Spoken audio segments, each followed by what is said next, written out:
simples, né? O que é que nossa religião traz sobre os ensinamentos, as verdades que a gente profetiza, que a gente vive na nossa fé. E aí saiu muita coisa no grupo e eu nessa caneta fui tentando pegar o que eles me davam como a síntese, né, dos pensamentos. Foi muito legal, porque a gente tem algumas visões, né, bem distintas. Né? E aí eu vou ler, e se vocês quiserem colaborar, entendeu? Rapidão comenta para não voltar aquele debatão todo. Cuidar da natureza é cuidar do nosso sagrado. Cuidar do rio, por exemplo, é cuidar da Oxum. Aí depois saiu, né? Cuidar da mata de Oxóssi, cuidar do mar, daí, mas já. Então, assim, o quanto que essa natureza lida e fala e é o que a gente vive enquanto sagrado. E não esquecer que somos parte da natureza. O ser humano, por si, tem um senso de antropocentrismo que acaba esquecendo que nós fazemos parte da natureza. Somos parte do meio ambiente e devemos cuidar e respeitar. E eu acabei percebendo que ao longo dos debates, cada um tem uma sua verdade. Tipo, não é uma única verdade. Cada um tem o seu jeito de interpretar o que é sagrado para todos. Isso foi muito enriquecedor por causa dessa dinâmica e tem muito a ver com espalhar os saberes. Né? Tem coisas que realmente comprometidas para cuidar do nosso meio ambiente. Aí, nosso Santo trouxe alguns conceitos, algumas verdades, né, do budismo, é isso? E aí ele falou e explicou ali no grupo para a gente sobre a interdependência. Todos os pares estão conectados. Ele falou sobre a natureza relativa e absoluta. Depois eu explico assim, porque aí eu não vou conseguir igual a ele, não. A responsabilidade universal que a gente tem e a coemergência. A independência é essa conexão sutil que todos os seres possuem, né? Independente de reconhecer ou não, ela existe e opera. Ela é ativa. A questão da natureza relativa e absoluta é que, de certa forma, a gente é a capacidade de ser diferentes coisas, né? Então, quando a gente olha para isso, a gente está contemplando a nossa natureza absoluta, não tudo sujo, não tudo próprio. E a natureza relativa, que a gente normalmente fala, que é o mundo externo, é quando a gente distingue como essa natureza absoluta se manifesta, né? Então, aí o budismo traz essa palavra, coemergência, né? Quando esse mundo interno, né, que eu tenho cheio de referenciais, conceitos, encontra o mundo externo, né, surge o que eu chamo de isso ou aquilo, né? Então, uma cadeira é uma cadeira porque dentro de mim eu tenho um referencial de cadeira.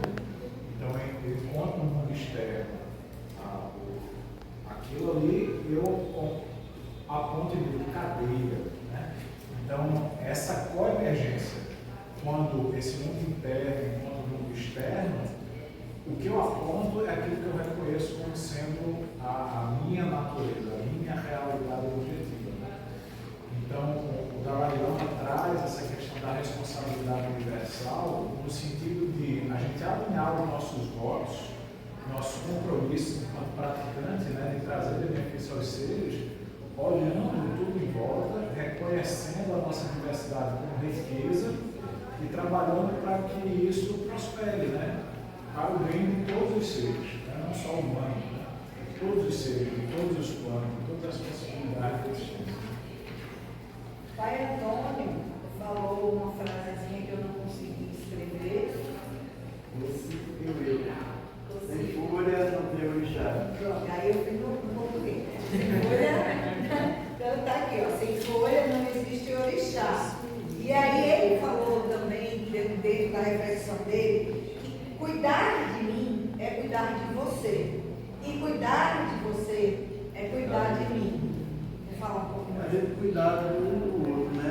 É cuidar da natureza, você cuida da natureza, eu estou cuidando de mim. A natureza faz parte da minha vida. Nós somos o pó da terra. Nós viemos de Lé. Lé é a terra, na nossa linguagem do barco. Lé, dá Lé, o pé de Lé. Quer dizer que eu devolvo aquilo que eu tirei da natureza para a natureza. Eu falo o que é bom. Nós temos nossos ebóis. Comida, farofa, de Exu.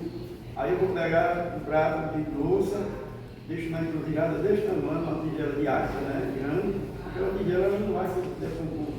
Né? O próprio barro mesmo, ele assado, ele não se decompõe com poucos anos. Mas se botar ela numa folha de bananeira, numa folha de carrapateira, a terra vai comer e estou dando a terra porque eu tirei dela. Porque eu estou me devolvendo. Porque eles têm vida aqui que a terra comer.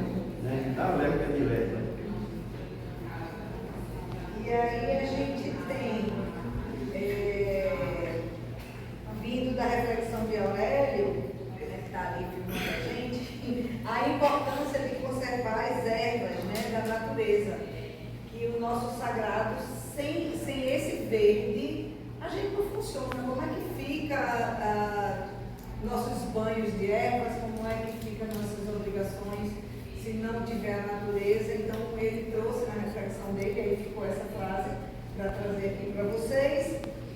E aí, na minha vez de fala, como ninguém tinha trazido ainda um ponto, eu trouxe a questão de Exu. Exu é caminho, né? Exu ele está com a gente o tempo todo, e tem um ponto de Exu que faz assim, ó, Exu da boca da mata, dá-me licença que eu quero passar. Espere uma folha cair, diz Exu, espere uma ave cantar. Depois você pode seguir, e a Jurema e Oxóssi vai te acompanhar. Então, na representação desse orixá, o quanto da natureza está aqui trazida dentro desse ponto, né? Tem licença para entrar, para sair, né? Quando fala da erva, né, da sagrada, da cura, quando vai ser acabada, dentro da farmácia, eles trazem da máquina. Esses cubos que a gente toma, vocês só alteram com as químicas que botam, né? O nosso remédio é eficaz, porque você toma mais, você com 3 dias que ele é feito. O Doflex você toma agora, passou dor de cabeça, mas já está no chão. Aqui que a gente faz com a cabeça, mas já está do outro lado, né? E a erva não, você pode tomar que não tem contraindicação. E essa erva sagrada a gente tem que ter esse cuidado, né? Para que essa natureza não se acabe, porque daqui a um dia nem na farmácia vai ter o remédio, porque vai ser coisas inventadas. E quando eu fiz uma palestra na Rural, ela estava lá, né, conhecendo essa palestra, né, e tinha cientista lá dentro mesmo, que é farmacêutico, né, e ele disse, tem coisas que a gente não tem, a gente inventa uma forma para criar uma doença, um rato, sei lá de onde, para inventar uma vacina. Eles queriam. Quando a gente tem a natureza aqui, nós temos um pé de árvore, nós temos a aroeira, nós temos tanto que é cicatrizante, que é o aroeira, é o comigo, né?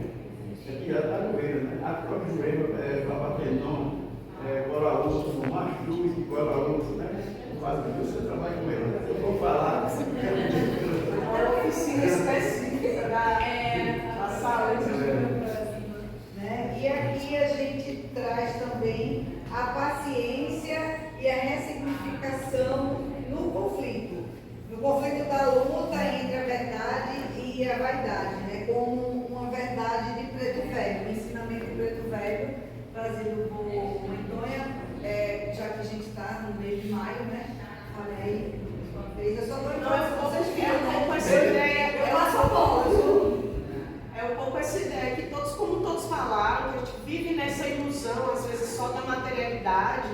Então, às vezes, assim, quem luta, né, principalmente quem busca assim, a raiz, combater a origem dos problemas, né, na base, né, é mais devagar, mas é uma luta consistente. Então, essa mensagem de paciência e de resignação também dos pretos velhos, porque eles caminham indo para esse ponto de buscar a verdade que está na natureza, que está na simplicidade, né, essa ideia de que nós viemos do barro, que eu tinha remetido também. É engraçado como as filosofias e as representações se repetem, né? Eu tinha falado de Nanã, ele já falou na outra tradição.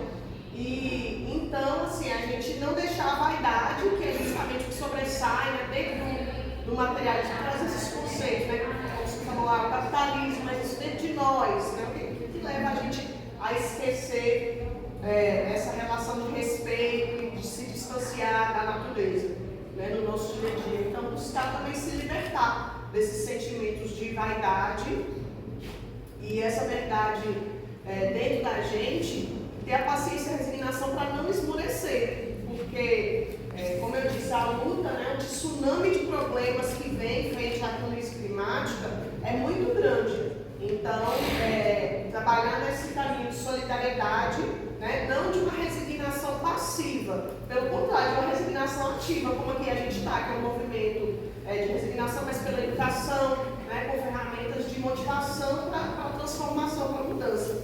Então, acho que isso aí é um caminho aí para a gente ir para o caminho da verdade e superar essas vaidades que afastam a gente desse grande objetivo de cuidar da terra